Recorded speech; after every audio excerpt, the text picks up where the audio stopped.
Warning: the following video contains explicit language which may be offensive to some viewers or inappropriate for children. The content within this video is intended for mature audiences only.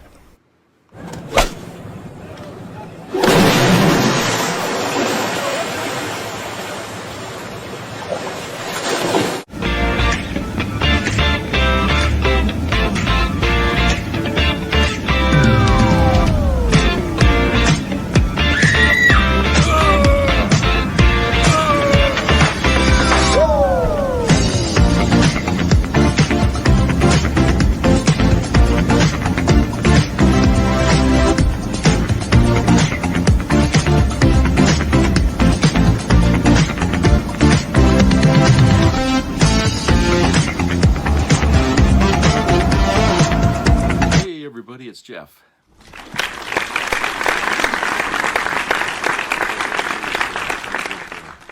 Weekend and all that. It's been a couple days, I guess, since I did a video here. I've been working on other things, but been nice here today. It's sunny out. We had some rain and wind last night, but it wasn't that bad. And now that the winds are still blowing, it's drying up all the water, but the sun's out, so it's. But I heard we're supposed to get like snow showers later on in the week, so we're and it's gonna get cold tonight, 16 degrees I think they said for tonight. So yeah, it's you know, when still on the edge here of winter, but we're gonna be coming out of it soon. We had a really good day last week. It was 60 degrees. So yeah, we're getting there. So, I was thinking a lot about how, people in America have really sacrificed a great deal in the last couple of years or year and a half, whatever, since Trump got in there. A lot of people have really sacrificed a lot since then, more than I think a lot of people were willing to sacrifice. And and I think that for a lot of people, there came a point where the cost of owning the libs exceeded their ability to pay. Okay? And now there's a lot of regret, there's a lot of arguing, a lot of mea culpa, a lot of, Republicans or MAGA people out there making videos and they're, regretting in tears, no less, that they've made this choice. So I wanted to just kind of,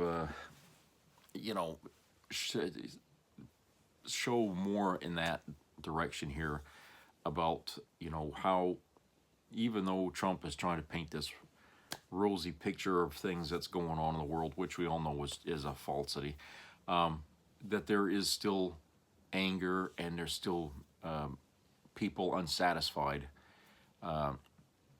with what they chose in 2024. So I have this video here, so we'll start with that, and then we'll comment on the other side. Hey there, folks. Hope you're doing well today. It feels like we've come back to a completely different landscape. Of course, Donald Trump and the Trump administration can only screw up, so nothing's changed there. But when we first started this channel, it felt like there wasn't that many voices on the left, and now there's countless, and they're doing a great job. So in this video, we thought we'd do things a little bit differently.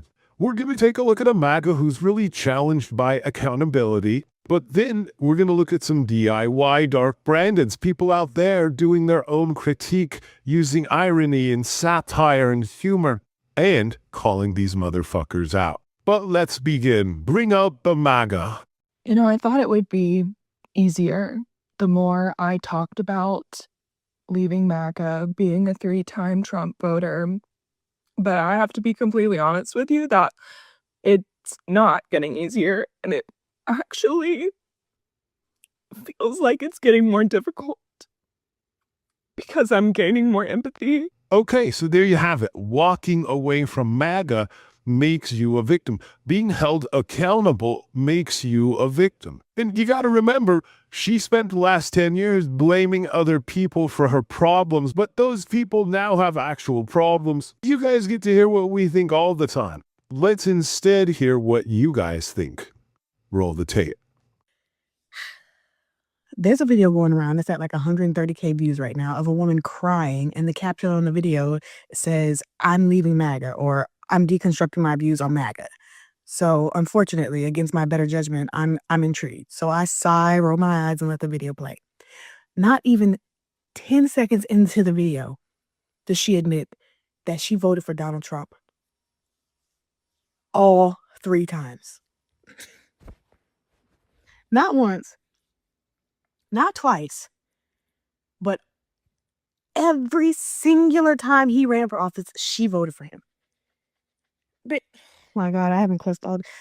What? You get absolutely no compassion for me. Zero, zilch, none, nada. I mean, he did say the whole they're eating the cats and dogs thing. She just turned black. Oh, what about the time he called dead veterans suckers and losers? That was a good one. The classics. I always love the classics. Grab them by the pussy. When they're a star, they let you do it. I tried to fuck her. I took her out furniture shopping. I moved on her like a bitch. That one is my favorite right there. That's the one I actually say in public the most. It's really fun when I teach my neighbor's kids that quote. That's when it gets next level. Anyways, let's see what the next person thinks about this video. You're not a victim. Toughen up. Whatever you're feeling right now, you played a hand in. But it's the same mentality that caused you to vote for that man in the first place. Because it was so much easier to blame marginalized communities for your problems than to look at yourself, look at the people that are actually at fault and hold them accountable, hold yourself accountable. It was easier to blame trans people, Black people, migrants. And I know there's going to be people in my comments saying, well, we have to welcome them. How are we going to move past this if we don't work together? That's fair. That's fair. I don't have to work with them. I don't have time to sit there and coddle them and hold their hand because there are people that are actual victims of their doing. I got to worry about them. Okay, and this one's a little more serious. It's really that dark Brandon energy brought to life in a real person, talking about marginalized groups and trying to process all these ideas of when do you apply empathy or forgiveness to these people, if ever. And the way things are going so bad, it's hard to think you could ever forgive them. But this is the internet, and some of the feedback got back to that original poster, and let's see where she was at after processing all this. Let's take a look. And I don't think people really realize how counterintuitive the hate that I receive when you can take one look at my page and see that I am doing the work. I read a comment this morning that I'm not stitching because I don't want hate to come her way, but you'll understand why I'm reading it. I've been deconstructing from Christianity and left MAGA. I do not speak about it because the hate you receive from the left is no different from the hate you received when you were in the cult. I'm just minding my own business and rewiring my whole belief system. What people don't understand is how hard it is to actually wake up and realize your entire life has been a lie, and now you have to start over from scratch. And so again, we see her going with the number one move in the MAGA playbook, being the victim. When again, instead of actually dealing with her problems in the past, she blamed marginalized groups. And again, now they are actual victims. They're locked in detention centers and stripped away from their family. And she has no accountability, no apology, instead trying to blame the left for being as mean. Lady, we're holding you accountable. You are the reason we're in the situation we're in. You're going to need to own that shit, and it's not going to be easy. Nobody tell this lady to go look into history and find out what happens to Nazi sympathizers after World War II. Just don't tell her to do that, please. I'm not going to allow any negativity from anyone into my life. It's hard enough to do this. I can't see. I had to stop and gather myself.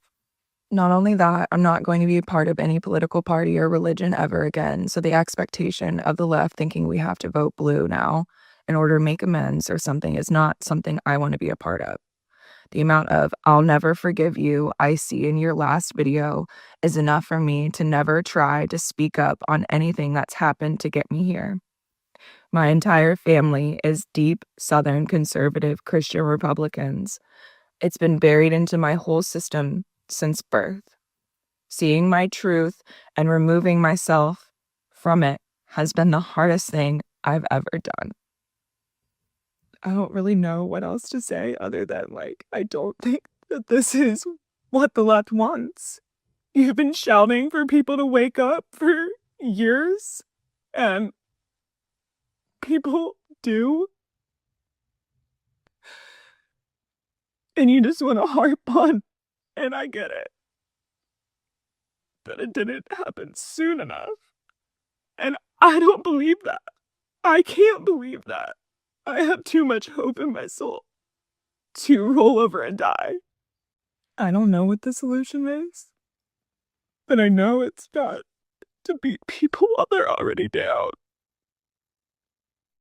And so again, we see her applying MAGA logic. It's, I'm going to punish you by voting against my own interests. It's like she's learned nothing. Yeah, lady, keep voting for the people that want to take away your rights. Don't vote for the people that are actually working to protect you and protect your voting rights. And I don't know, maybe universal health care if you're lucky. But yeah, you're really going to show us, lady. Oh my God. Let's hear what you guys have to think about all this. People do not owe you forgiveness for finally leaving MAGA. They just don't. And I know that that's not a popular sentiment with people, but I completely stand by that.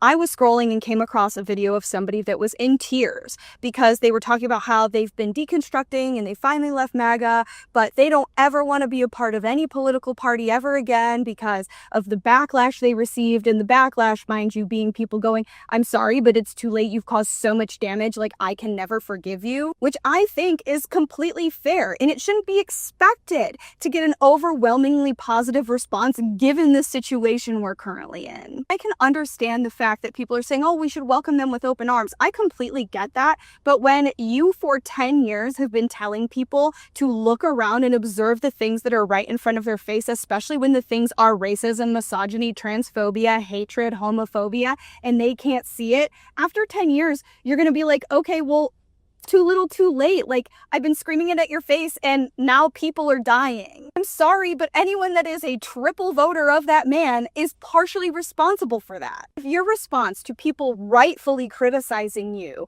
as someone that recently left MAGA is to now threaten to continually not vote in the way that is going to stop this stuff from happening, then you weren't deserving of forgiveness in the first place. Very, very well said. If she actually meant what her original message was, to now flip, she would be undeserving of that forgiveness she's asking for. Clear, concise logic. And she does a great job of calling out the flawed logic of how she's going to punish herself by not voting and basically voting against her own interest by not placing a vote. But the thing I love about the left is we're so classy, we can actually kill them with empathy. Let's take a look. I understand. I think many of us can understand how hard deconstruction is, and I don't want to negate that. But do you think it's as hard as having to ensure that every single time your children leave their home, they have a copy of their passport on them? Is it as hard as knowing that a simple school drop-off could mean that you and your child are separated, never to return home again? Listen, I understand everything is relative, but it is important for anyone deconstructing from MAGA now to understand that Black and brown people no longer have the emotional bandwidth to coddle you at the moment, rub your back and tell you that everything you, a self-professed 3-time Trump voter, has contributed to is okay. Do I believe people like you need a soft place to land, a soft place to work through this awakening? Yes, But the reality is that onus is on your fellow white people who are not currently targets of this administration, who were never targets of this administration. Because the reality is you wished these conditions on us for the last 10 plus consecutive years. And since empathy clearly never factored into your decision making until now, we have to assume that something in your life had to be supremely materially impacted in order to justify this sudden, long overdue awakening. You know, and she did tell her, hey, fuck off. We're not here to rub your back. But she did say understand before she said that. And, you know, that's what it's all about. Understanding and empathy. Oh, hey, do you remember that one time Donald Trump tried to overthrow the government? I think it was when was that? January 6th. Oh, yeah, that's when it was. You'd think they would have, said to themselves, hey, maybe I shouldn't be with the guy who's trying to overthrow governments. But no, they're like, you know what? I'm going to vote for him again. He's a great role model for my child. But it's not just doing it classy, it's doing it with satire and humor. Let's take a look. I am a triple Trumper, and I left MAGA. Let me explain why I left. For years, I was able to rationalize supporting him, even though he was doing all these terrible things, because I didn't give a shit. But the day everything changed and I left MAGA was when he did the same bad thing he's been doing for the last 9 years, but it affected me a little bit. I couldn't take that. How could he cross that line? I mean, he crossed it over and over and over and over again, and I didn't really think about it, but I can't let this go on. I mean, I just had the wool pulled over my eyes and it wasn't even my fault. And I've totally changed as a person, even though this happened 3 weeks ago. So you can't really get mad at me because I'm a different person. None of the things you say apply to me because I'm good now. I take full accountability, but I didn't do anything wrong. I couldn't have learned things or decided to show empathy. Oh, well said. Now, can we get someone to land the plane, kind of summarize this all well? Maybe trying to use psychology? I don't know. Let's see what you got. So we've been seeing a few folks on social media who are leaving MAGA. And they're upset because of how they're being treated. They feel like they're putting themselves out there. They've left the cult. They're trying to educate people and they're sharing their journey of what it's like to leave a cult. And they don't understand why everybody is lashing out at them. And you know, everybody has the right to lash out any way they feel. We're in an existential threat. A lot of us have been hurt personally, some groups more than others. Our Constitution is under an existential threat. But for me, there's two different types of leaving MAGA folks. The first kind is the kind I have no respect for. They're leaving MAGA because Republicans, Trump policies have impacted them personally. Maybe they were let go because they worked for the government. They were part of the Doge cuts. Maybe somebody they know was scooped up by ICE and that never was. It's so me-centric why they're leaving MAGA that they deserve every right to be attacked, right? The other kind, it's a smaller percentage. They are literally waking up from the intoxication of a cult, the mind control of a cult. And they're out here talking about the journey, all the relationships they're losing, how their whole reality that they were thrust into by Fox News and right-wing propaganda is shattered.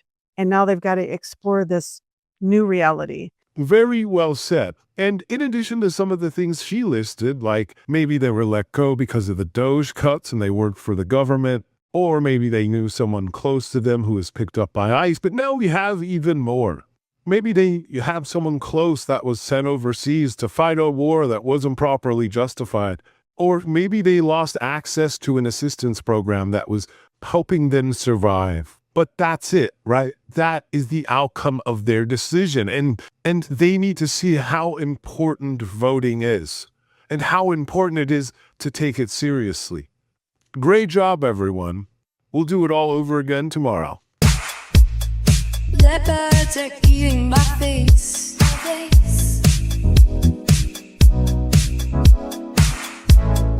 Leopards are eating my face.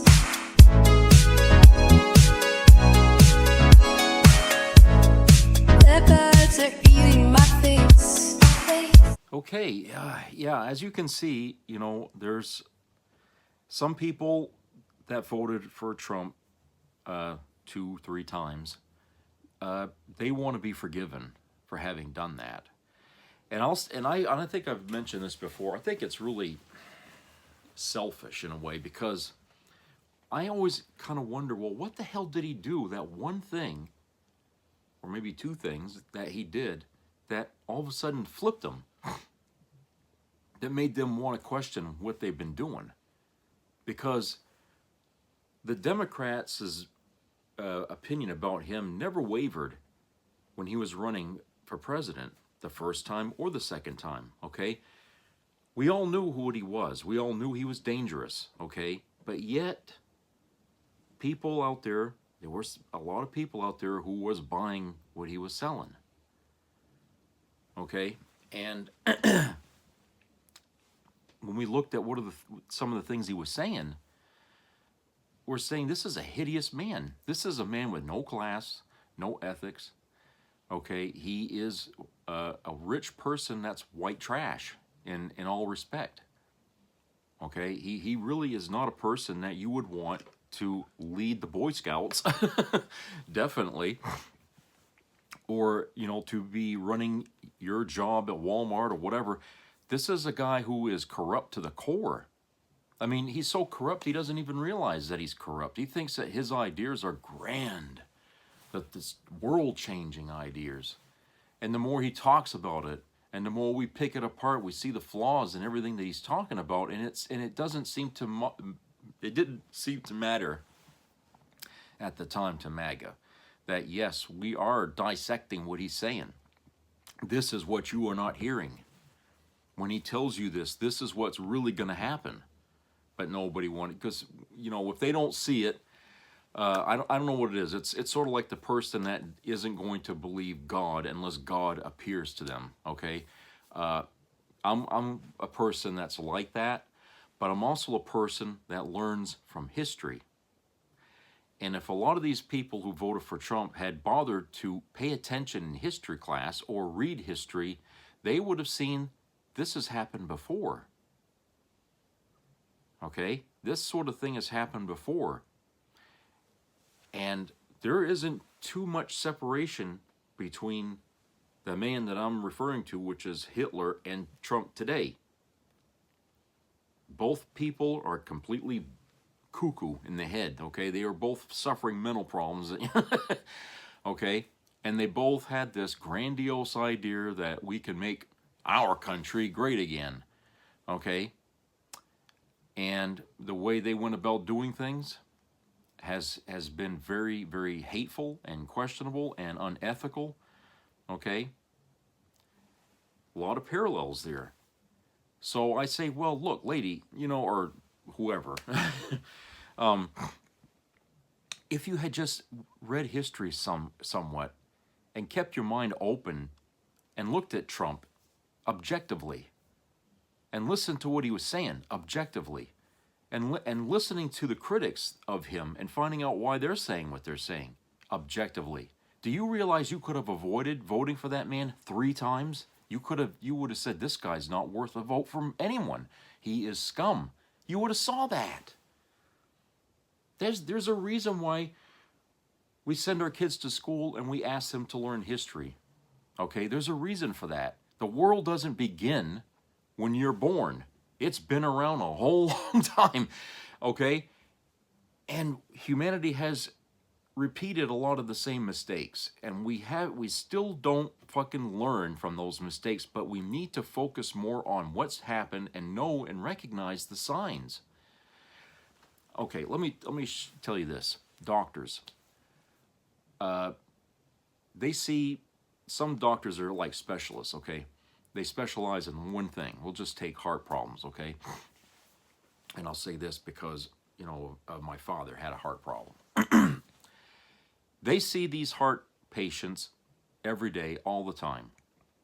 After 20 years of doing that, and it may not even have to take 20 years, could be 10 years, but after a very long time of seeing heart patient after heart patient after heart patient, they start to recognize patterns, okay?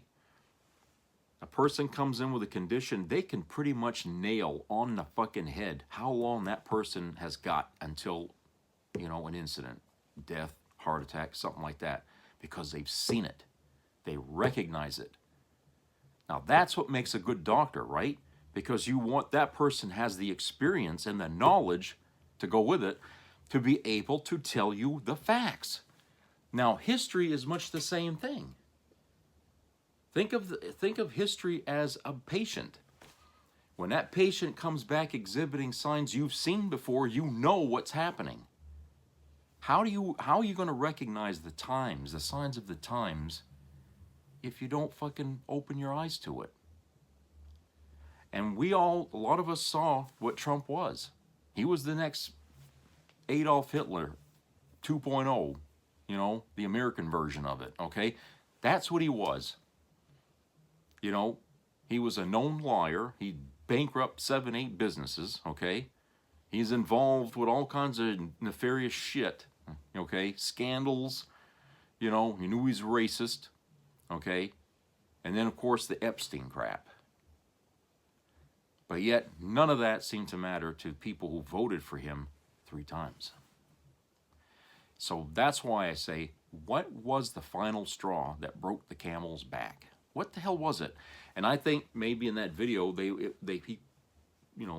cat there got it pretty well. I think it was something happened where they were personally affected in a bad way, in a critical way that's going to harm them financially, which is, money usually is the key to a lot of people's grief, happened to them financially, directly related to something Trump did.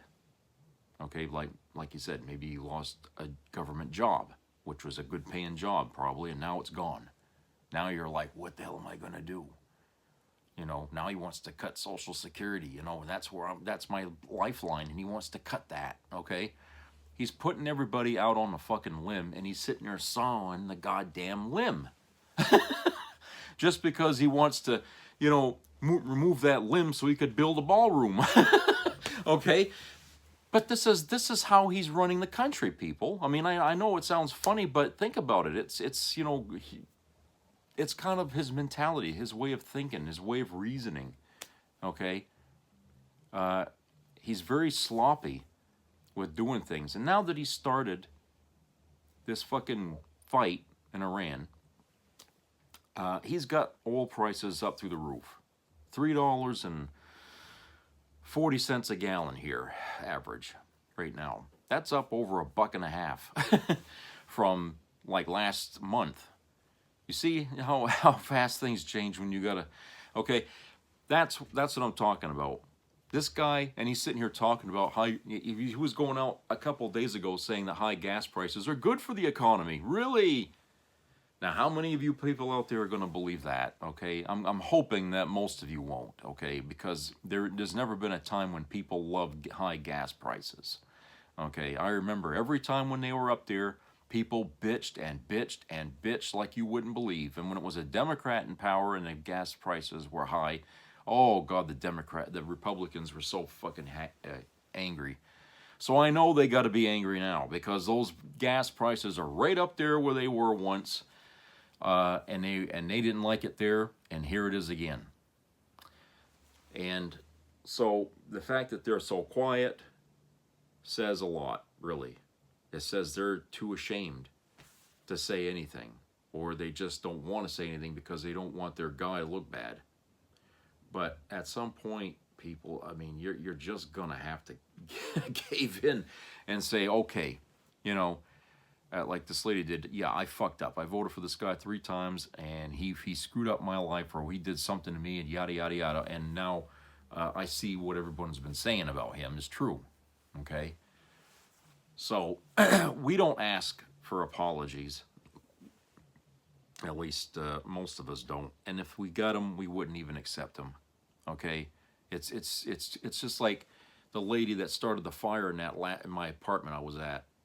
Her coming to me saying she's sorry about it for having thrown the cigarette on, you know, it wouldn't mean anything now, okay? It's just, you know, It's on you. You're going to have to learn to live with it. I cannot absolve you for what you did, because you just didn't affect my life, but there was a bunch of other people too who ended up losing a lot. Those are the ones you're going to have to look to, because, I mean, even though I didn't lose anything, I lost my cat, okay? I didn't lose anything of merchant valuables and stuff. I didn't lose that. But it sent me into 3-4 months of fucking upheaval here to get into a new place and all that. So there you are. So these people expecting that after everything that's happened, and I'm comparing my little personal upheaval to the country's upheaval, they want to be forgiven for having voted for him. That's unrealistic. It's like pushing all the buttons to a nuclear war to launch all the rockets, and after the dust is settled, you're all, I'm sorry, I didn't mean to do that. I'm crying. You know, I want forgiveness. It doesn't mean anything. I mean, there's certain things you just can't, sorry is not going to cut it. Okay, I'm sorry. You know, you can't apologize to the parents whose sons or daughters just died over in fucking Iran right now. Okay, they're going to live with the fact that if it wasn't for Donald Trump, their kids would still be alive today. Their kids would still be alive today, because like it said, no other fucking president in history ever thought that going into Iran and doing what Trump's doing was a smart thing to do, because they knew that was going to stir a hornet's nest that they would never, ever, ever control. It'd be way beyond our ability. I don't care how big our military is. We would never be able to stop that. Okay? It was better to just leave them be. But the longer we stay there, the more we attack, the more people, innocent people we kill over there, the more angry, the more committed they're going to be to attacking us. And that means a rise in terrorism all across the globe here. Anybody associated with the United States, they're going to get hit. Okay? That means, people traveling abroad to other countries, think twice. If they find out you're an American, you're gone, because you're going to be a target. If they can't get you here in the country, they're going to get you when you're out there vacationing. Be smart about that from here on out. Okay? Think of what Trump has done as 9/11, because really that is kind of what it is. Only, again, we're going to be hurt. Our world, our country is going to change drastically because of what Trump has done here in Iran, and it's not going to be nice. Okay? You think things were tough, you think TSA was tough, all that shit we had to put up with here, that's going to be a happy memory. When fucking people are always getting hit in this country here, politically or for whatever reason, when terrorism strikes, going after political figures or just innocent people to make a point, babies and children, okay? That's what we're going to be looking at here, people, and this is going to happen for years. I mean, you know how they hold on to grudges over there. These people aren't going to let that go. They're not going to let that go. Israel, same thing with them. They're going to hit them first. Israel's never going to see peace in their land now, ever. Okay, that place is always going to be ground zero for every fucking attack to get to, direct because of us attacking Israel, because they're the closest ones they can get to. Them people are never going to be safe there. If I was a person living in that country, I'd want Netanyahu's head on a pike, okay? Because he brought this onto them. These people were pissed off when they had those days in October there. No, it's going to be worse than that. These people, like I said, are never going to see peace, and it's never going to be safe there. And I honestly, I just think that, this is a long time coming for Israel, because Israel has always been up to its neck, okay, in fights, all the time fighting. And there has to come a point where people say enough is enough.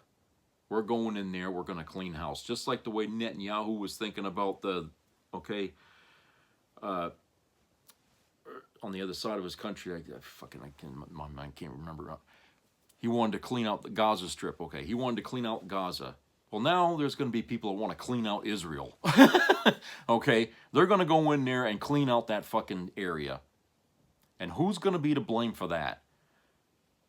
You know, Trump and Netanyahu, because they're the ones teaming up to do this. And now they've bitten off, I think, more than they can chew, and they're not really giving us the facts here, because I'm getting a lot of other kinds of reports from different media outlets in other countries who are really painting a much darker picture of what's happening between our forces and Iran's forces. And what we're getting from Washington is a little lighter, a little more sugar-coated, and more optimistic, which is false, okay? Who am I going to believe? Well, I already told you people, never listen to Trump and believe what he says. He's always going to lie first before he, you know. So I'm going to believe them. They've got no reason to protect us from the truth. In fact, you know, because it doesn't concern their country, but they're going to show everybody the truth about what's happening over there and what the United States has done. Okay? Now, if it was their own country and they were at war with somebody, then yeah, you might have room there to doubt what they're saying. But most of the world is not really behind this thing. Okay? Trump is out there trying to get everybody involved, and they're saying, you know, this is your mess. You clean it up. We're not touching that. We didn't approve this. We didn't want you to do this, but you did it anyway. Okay? There's a reason why we were telling you don't do this. So, you know, like I said, the price here of owning the libs, as MAGA has said many times to me on various sites, has been very high, too high, and it's going to get higher still. But you know what it would have cost if you'd have voted for Kamala Harris? Nothing. Wouldn't have cost you a fucking thing. Wouldn't have cost you anything. And things might have gotten, you might have got benefited from it, okay? You might have got benefited from the ideas that she had, especially for you MAGA people that are living on poverty or level income. It might have opened doors for you if she'd have got in there as president. That might have given you prosperity. You never would have admitted it, but you'd be happy about it. But now, you invested in the other side, and now you're paying them, and you ain't got money to pay. Let's go to a commercial break.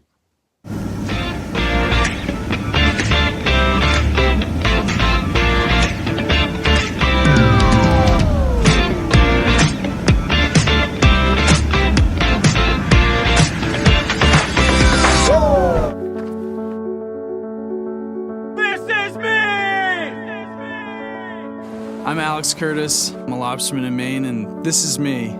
I'm Roxy Sugar, and this is me. I'm Eric Hopkins. I'm an artist, and this is me. This is me. Me. This is me. This is me.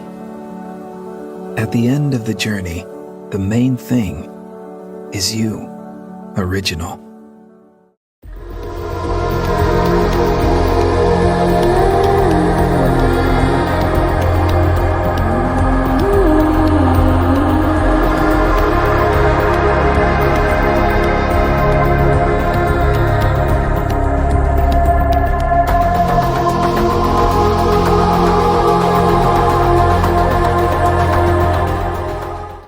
Give it to me straight, cause I'm not amused. What's the story with that Strait of Hormuz? Is it blocked? Boats stopped? Can the ships go through? When you bomb Iran, who knows what they'll do? But sir, no sir, we had all told you, showed you graphs and charts, telescripted to poke a sleeping bear. To get his honey will cost the whole world lots of money. I know boats and I know the sea. Why's everybody staring at me? It had to be done, and I was the man. Remind me, folks, was it Iraq or Iran? The Strait of Hormuz, I got nothing to lose. My guy with the booze will surely defuse. The Strait of Hormuz, I wish there were clues after lighting the fuse. I just couldn't refuse. Stop the histrionics, tell me my fate. Can I sail the boats through another gate? Can I detonate mines with disposable men? Cause I wanna make this strait great again. But no sir, there's just no other way. All the ships bringing goods can't go today. When you play with fire, you're gonna get burnt, and the world economy is gonna get turned. The Strait of Hormuz, I got nothing to lose. My guy with the booze will surely diffuse. The Strait of Hormuz, I wish there were clues after lighting the fuse. I just couldn't refuse. I know the fog of war, how to twist the news, blame the generals later when the tankers refuse. So tell Iran I got nothing to lose except the whole damn world in the Strait of Hormuz.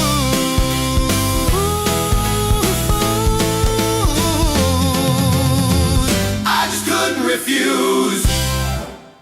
I really hate that sad loser, Mr. Neuberger. Who, me? President Trump is the first president in nearly 5 decades to finally have the courage to do what so many American presidents and leaders around this world have longed for, and that's to take out the threat of Iran. So yes, the president is speaking with our allies in Europe and also many of our partners in the Gulf and Arab world to encourage them to step up to do more to open the Strait of Hormuz, and our NATO allies especially need to step up. Look, President Trump has been very, very frank with our friends in NATO for a very long time. He got them to increase their defense spending up to 5%, and now he's calling on them to do the right thing, because again, the United States of America is leading the way, not just to support and protect our American assets and bases in the Middle East, but also to defend Europe and the Middle East and the rest of the world from the rogue Iranian regime. Bitch, I know you cannot wait to go on maternity leave. You have to be exhausted. It is exhausting to come out here day after day lying to the American people, and also exhausting to try to put a positive spin on the shit show that Donald Trump has created. There are two parts I want to talk about here, where Caroline Leavitt is saying, as if it is a flex, that no other president in the past 50 years wanted to do what Donald Trump is doing, attacking Iran on behalf of Israel. You think that is a good thing? Because all I hear is there hasn't been a president, an administration, an advisor, a chief of staff, a secretary of defense that thought this was a good idea until Donald Trump came along. And his co-captain is Pete Hegseth. And if that wasn't delusional enough, now they are demanding that our allies come and help us clean up the mess that Donald Trump created. It reminds me of that summer I made the horrible mistake of getting bangs. And they looked so bad after that I tried convincing all of my other friends to get bangs too, so I wouldn't look like the only idiot. But these aren't bangs. This is war we are talking about. And I thought we were killing it. I thought we were slaying it. I thought we were girl bossing this war against Iran. And now you are demanding that other countries, our NATO allies, places like China, France, Japan, South Korea, and the UK should come clean this shit up. I gotta say, I think Venezuela really gassed your heads up. That you thought you were just gonna come in there in 24 hours, dismantle everything, and, leave unscathed. There's a reason no other president wanted to do this. The audacity to demand that other countries come and help. And that takes balls, I gotta say. Because you're acting as if they don't remember Iraq either. Some people actually live by the saying, fool me once. And if you think it is not the same, you are just plain stupid. A British philosopher once said the only clue to what man can do is what man has done. And the US has done this before. So yes, I am happy that our allies aren't stupid enough to appease the toddler currently throwing a temper tantrum that they're not helping. It must be nice to have competent leadership. It really must be. Anyways, bye. DoorDash Girl, the sneaky spy who brings the fries. She delivers, she discovers, snap and share it all. Press the crash out button and... I'm the victim! DoorDash Girl, the villain next door.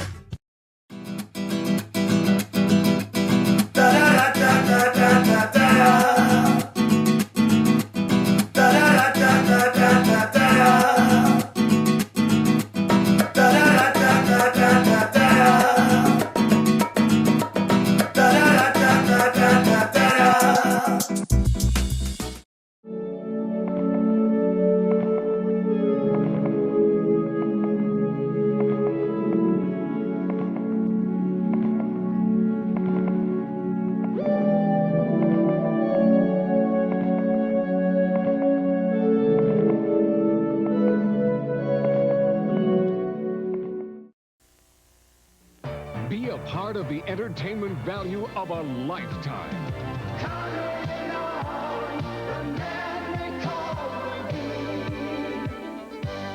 I loved it. It was the best performance I've seen in a lifetime. I loved the show. I liked it very much. He's a very entertaining man. It's well worth the money.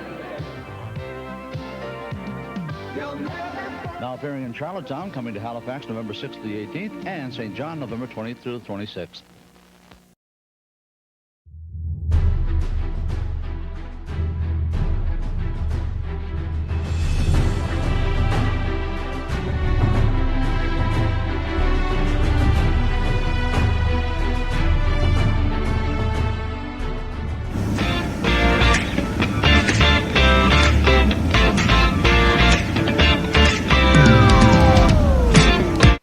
Okay, welcome back, everybody. All right, so I have some news here where a Democrat had flipped a county, I guess, in New Hampshire, another district actually in New Hampshire that used to be controlled by Republicans, and it got lost to a Democrat who had been trying to win 3 different times and finally did.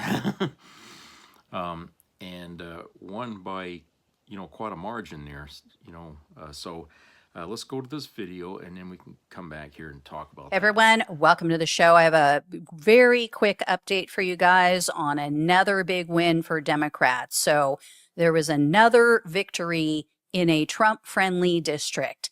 Bobby Boudman, I'm not sure exactly how you pronounce the last name, but she beat Dale Fincher, who is a Republican, in New Hampshire's 7th district.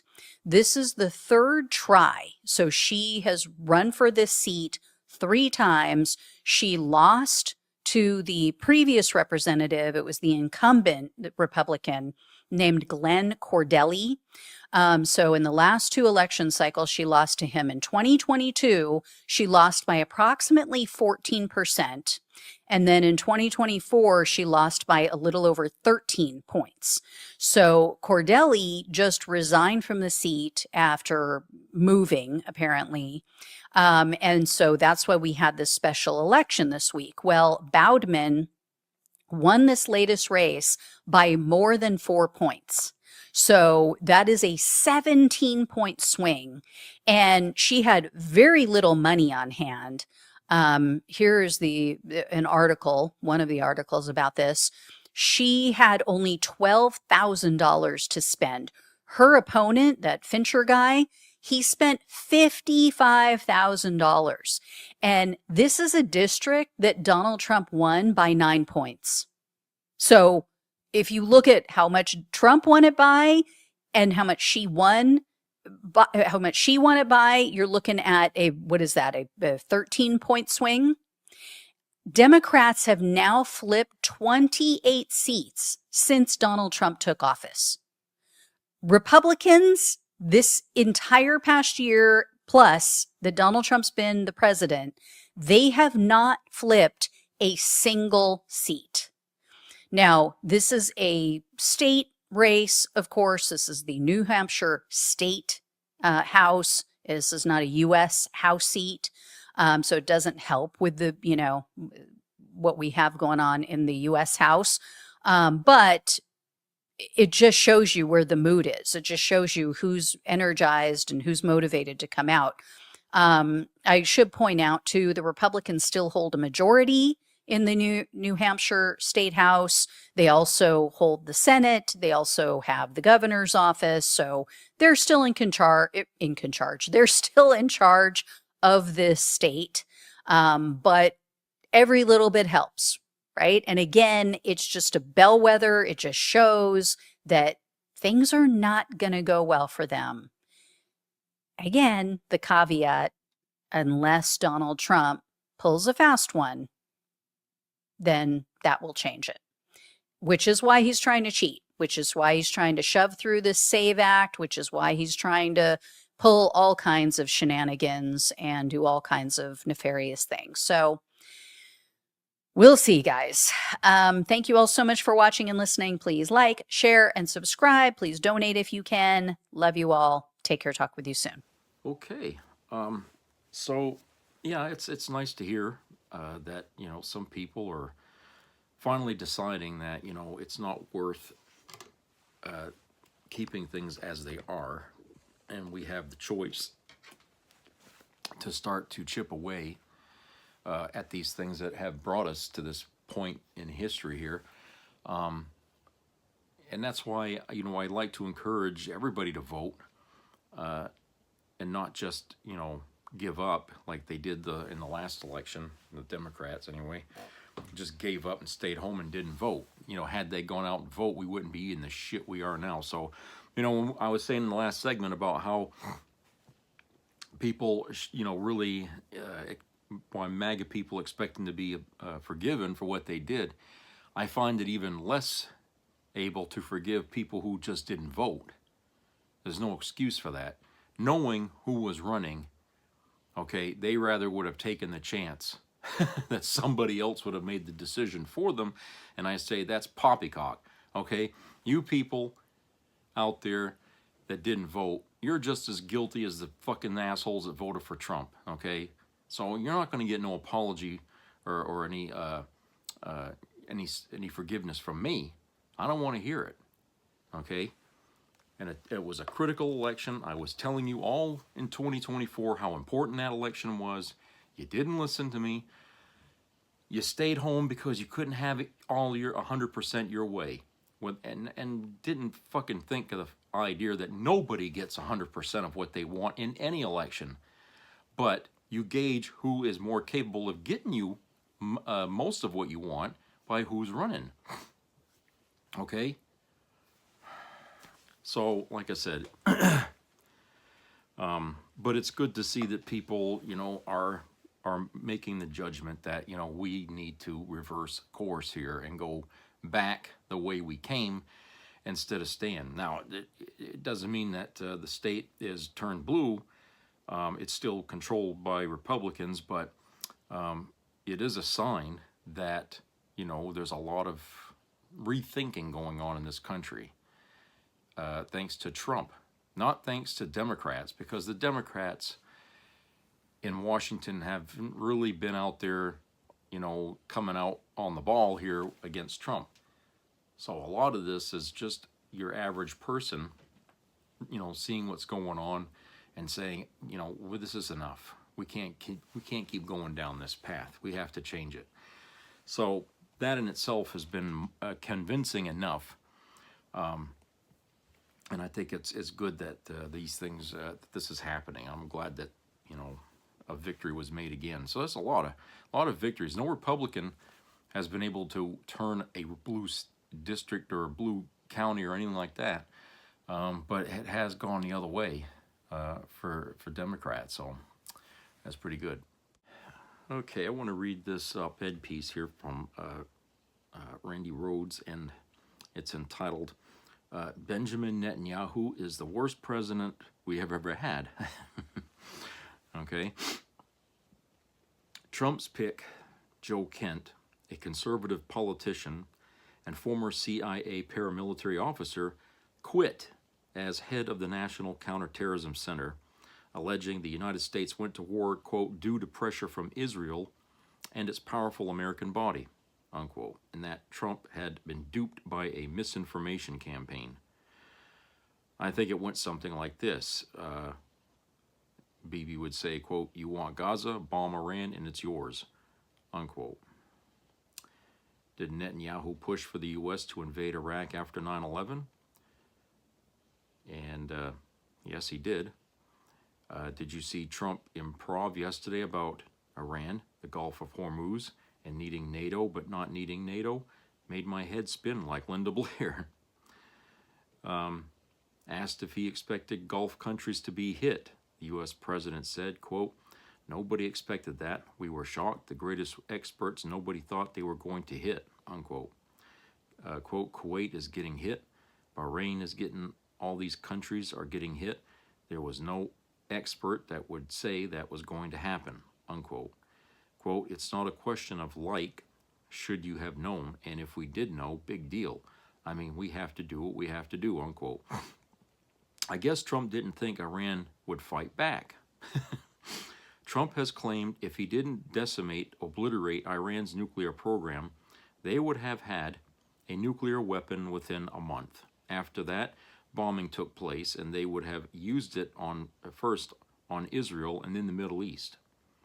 Quote, a nuclear war that would have evolved into World War III, and more important, this is a war that there would have been nothing left, unquote, Trump said, adding that, quote, we've done a great thing, unquote. Here we go with the mushroom cloud scare. Quote, Iran should not have a nuclear weapon. They should not have it. They have no navy. They have no air force. They have no anti-aircraft weapons. They have no leadership, unquote. Quote, my biggest problem is I have no idea who we're talking to because nobody ever heard of any of these people. They're all dead, unquote. Quote, we did a job for the world, not a job for us, for the world, for the whole world, unquote. I guess Trump didn't think Iran would threaten the Strait of Hormuz either. Now he's asking other countries to help secure it and warning, quote, we will remember, unquote, who steps up as the crisis threatens global oil supply. Quote, we need help in the Strait of Hormuz, we will remember, unquote, Trump warned. Quote, I'm demanding that these countries come in and protect their own territory because it is their territory. It's the place from which they get their energy, and they should come and they should help us protect it, unquote, Trump said. Quote, why are we maintaining the Hormuz Strait when it's really there for China and many other countries? Why aren't they doing it, unquote? Yeah, so Trump's director of counterterrorism suddenly resigns while Trump begs the NATO alliance he's trashed for years for help securing the Strait of Hormuz in his war of choice, while he dreams of a new military excursion into Cuba. Please, somebody grow up here and tell him already, with an unfunded Department of Homeland Security. Smart. What to do. Democrats have a good idea here, although it's incomplete, I can complete it. Democrats introduced legislation 5 times that would fund all agencies in the Department of Homeland Security except ICE and CBP. Republicans have blocked the legislation 5 times. The proposal would fund and therefore pay employees who work for Transportation Security Administration, TSA, FEMA, United States Coast Guard, Cybersecurity and Infrastructure Security Agency, and the U.S. Secret Service, but it would temporarily exclude funding for U.S. Immigration and Customs Enforcement, ICE. Democrats are negotiating oversight, necessary judicial warrants, body cameras, no face masks, names of officers on their chest, limits and accountability on enforcement practices, and better training. Democrats do not want essential agencies like FEMA and TSA tied to immigration enforcement fights. Democrat leaders say the goal is to keep disaster response, aviation security, cybersecurity, and the Coast Guard operating while they negotiate reforms to ICE policies and oversight. Completing the thought, send ICE to the Strait of Hormuz, fund the rest of DHS. Fixed it. Yeah, that's, yeah, really, I mean, if they want to be that vicious, yeah, send them over there, okay? These are like wannabe soldiers anyway, right? They act like it. But yeah, I mean, it's fucking crazy that, you know, Trump's out there trying to get people to, the rest of these countries to come together. You know, typically what you do is you go to the UN first. You go to your allies first and tell them, look, we are planning, you know, an attack in Iran, okay? We're planning to do something in Iran. And we'd like to get a coalition together, okay? The coalition of the willing, okay? Remember how before we went into Iraq, that's what Bush was trying to get? Trump skipped that step, okay? Instead, he just went, charge him in there. And then, now, he's asking for the help. And the UN is under no obligation to, or, you know, the allied nations are under no obligation to help us out. I don't care what Trump says, okay? They didn't throw in behind this shit, Okay? And what does this threat mean that Trump has thrown out? We'll remember? What does that mean? Does that mean that he's going to do something to the countries that aren't going to help? Like what? What the fuck do you think you can do to these other countries that they can't do back to us tenfold? Okay? All they got to do, if they want to shut you up, is to stop all trade into the United States, period. You watch how fast this country falls through the goddamn floor into the basement, okay? You do that and it's over for America. Our economy is linked to all fucking economies, and at the same time, they can sever that connection to us easy. So Trump, I don't know what makes him think that he's got this authority over the fucking world to go out there and order people to stand behind what he's doing. When they, for one thing, they don't see that what we're doing is right, okay? They don't see that there was anything necessary to do. This was not needed, okay? Because the Iran leadership was willing. They were willing to follow, okay, the conditions that the United States put out about, you know, if you do this and this, we won't attack. But Trump wasn't interested in that, okay? He wanted it to look good, like, well, I gave him the chance.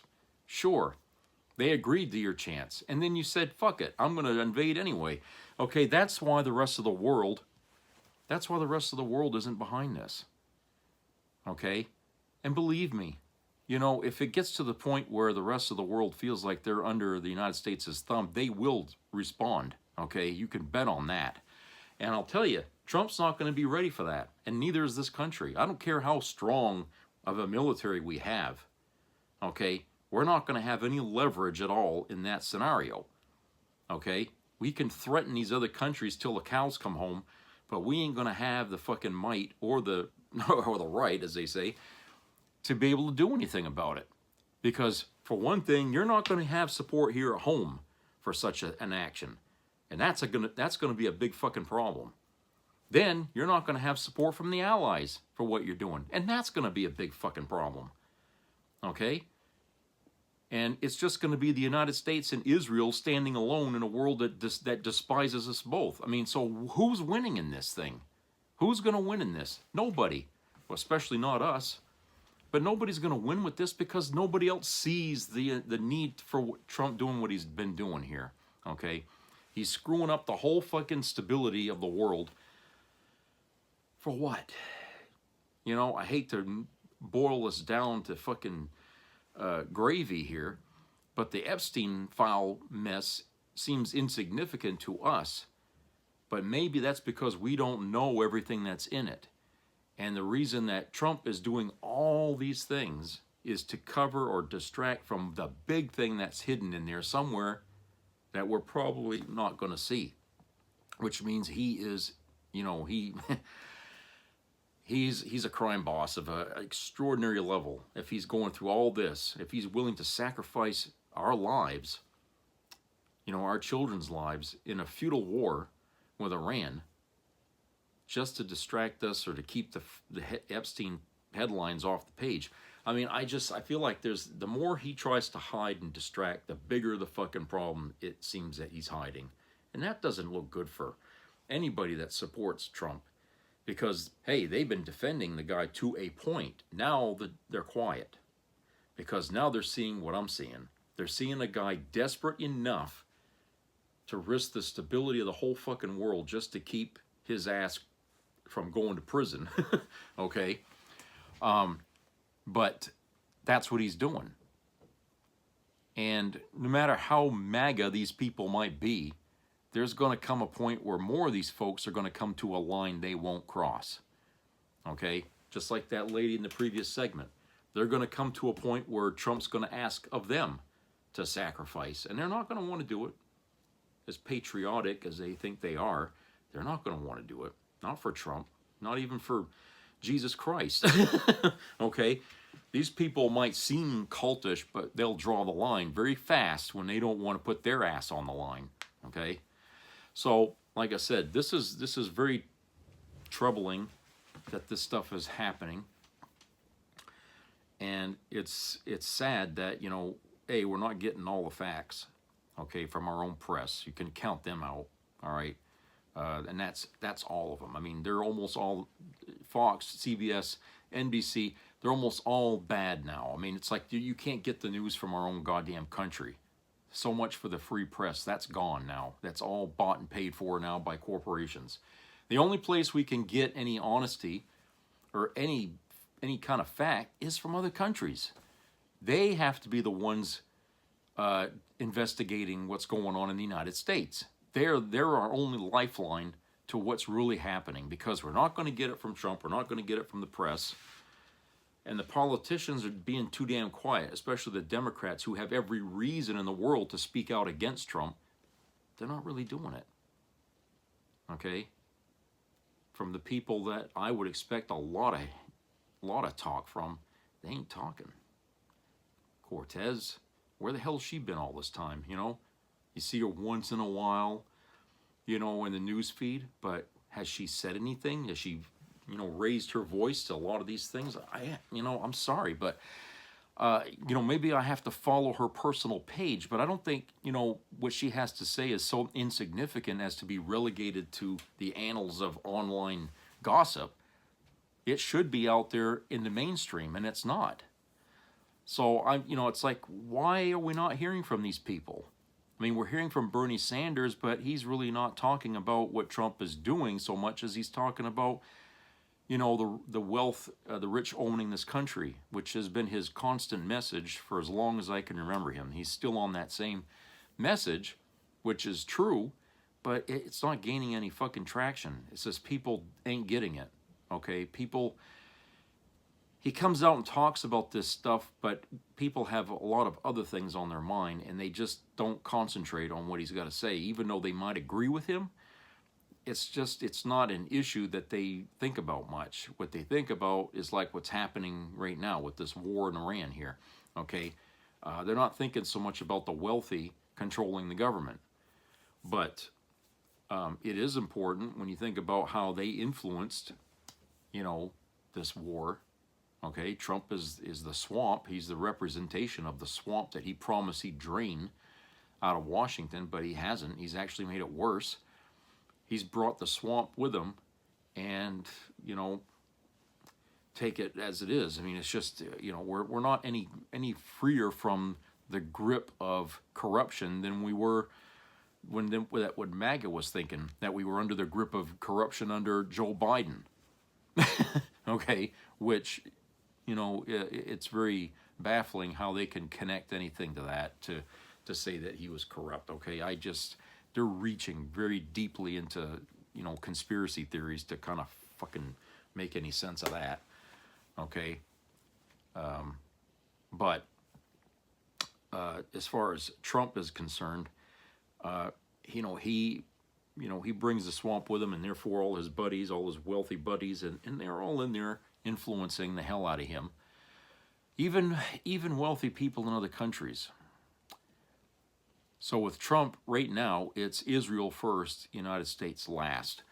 And there's no reason in the world why Israel can suck us into this fucking fight that they've been having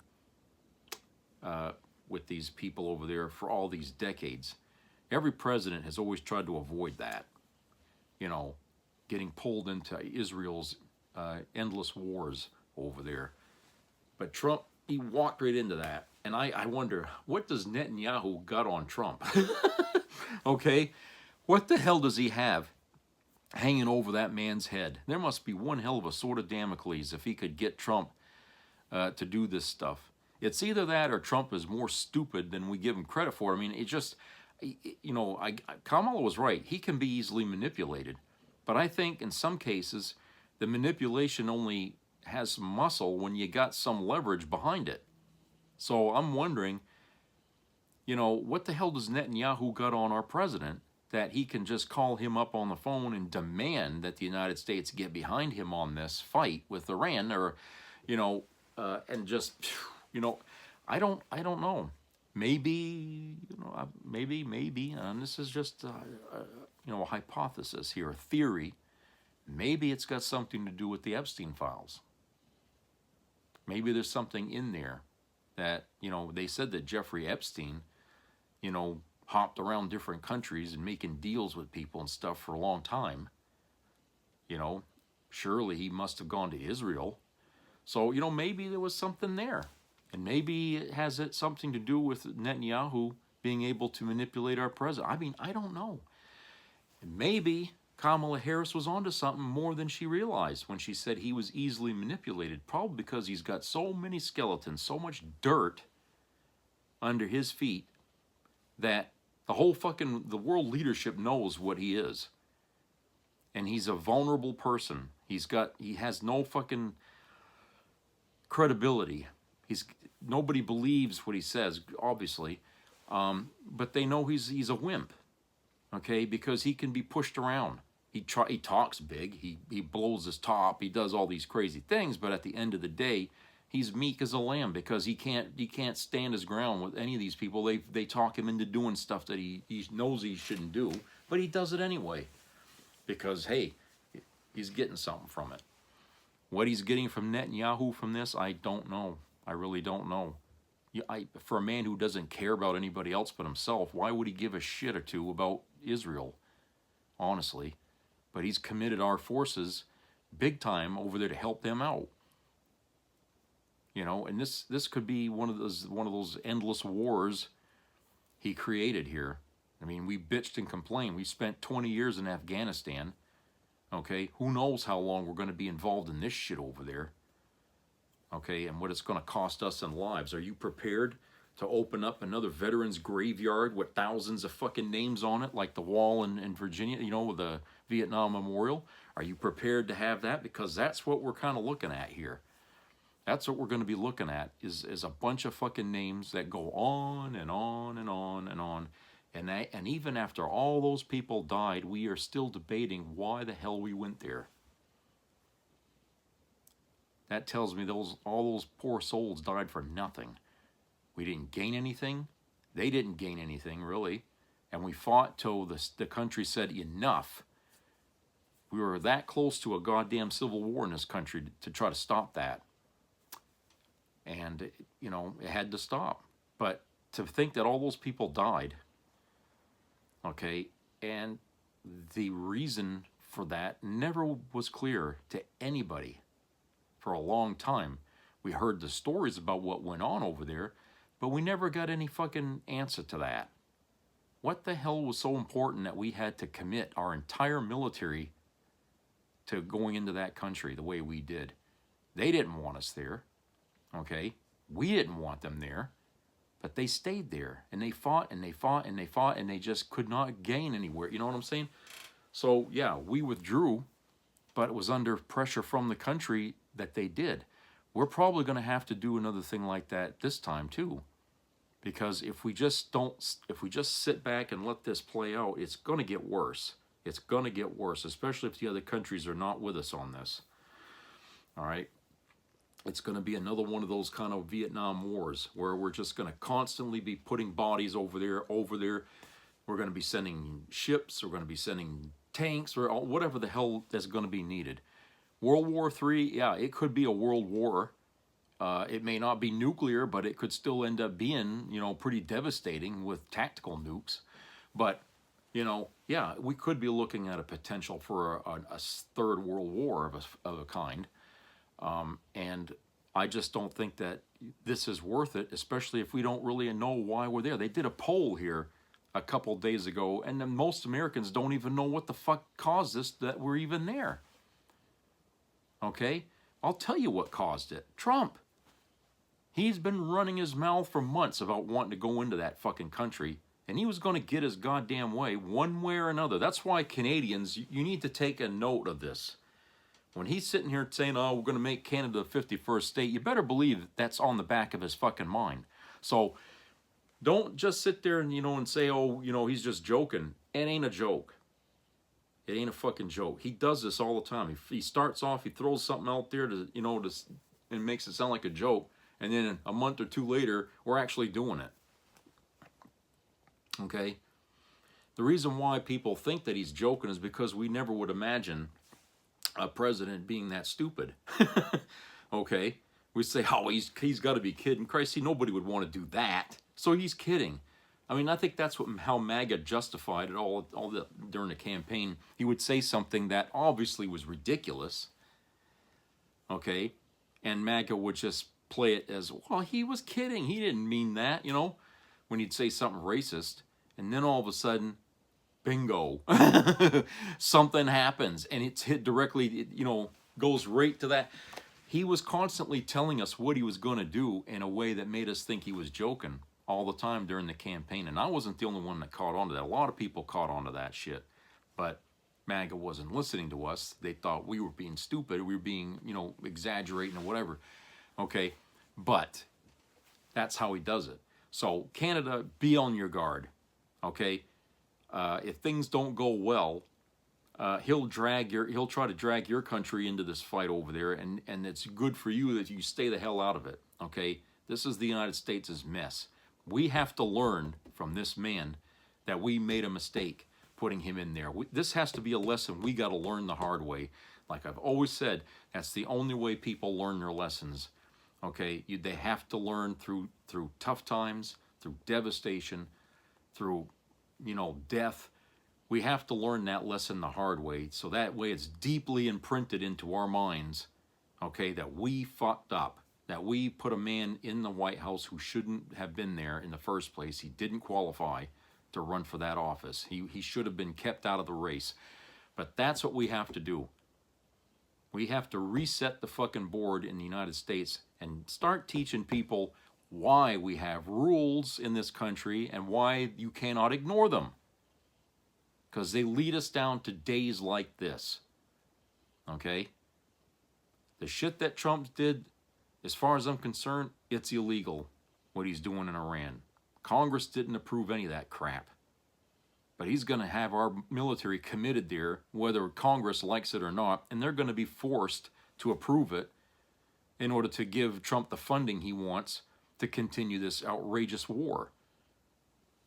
And here's the bad part about it. If this goes on too long, it's going to drag in the next president. And if it's a Democrat, that Democrat is going to have to try to find a way to stop that damn war. And he's going to spend all his fucking time doing just that.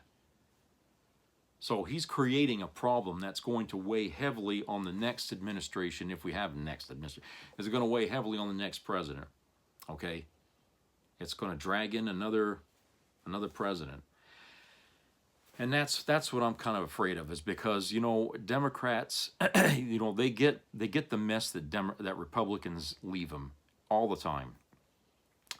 And they try to fix it. And in the effort of trying to fix it, the Republicans will sit there and bitch.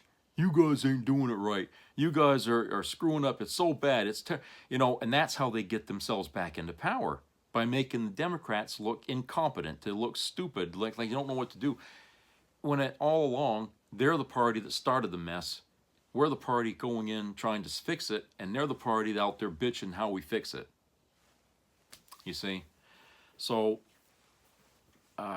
this like I said, this thing is not going to just end quietly or end in just a month or so, okay? That's the way the press has been portraying it, like, oh, we're going to be out of there in 90 days. Bull fucking shit. No. This is not us going into Gaza or something, or going after Iraq, okay? You remember what happened when we went into Iraq and we toppled Saddam Hussein? Our military was stuck there for months and months and months because we were being hit by terrorist acts in that country. IEDs. Our guys are coming home with limbs missing, okay? The war was declared over by Bush, but it was just the beginning of the misery of our military after that, because even though Iraq didn't have much of a military, they had a very experienced past with doing terrorist activities, and that's how they made our lives miserable over there, okay, by hitting us everywhere which way they could. And, you know, Iran will do much the same thing. You know, you piss off that country, it's like going into a family that always bickers with each other. But if you get in there and you start siding with somebody, they're all going to gang up on you. Okay? This war is going to unite Iran, in a way that it wasn't being united before because their economy was collapsing. Now these people are going to unite because they don't like the United States, and when they see that, they're going to come together, and you're going to see all hell break loose over there, okay? And that's the problem I see coming. So anyway, that's it for today. So I hope everybody has a great rest of the week. So subscribe, comment, share. Keep your ears open to health issues, and help each other out there. There's people that are in need of help, and be there for them in whatever capacity you can. I'll talk to you guys later, so take care.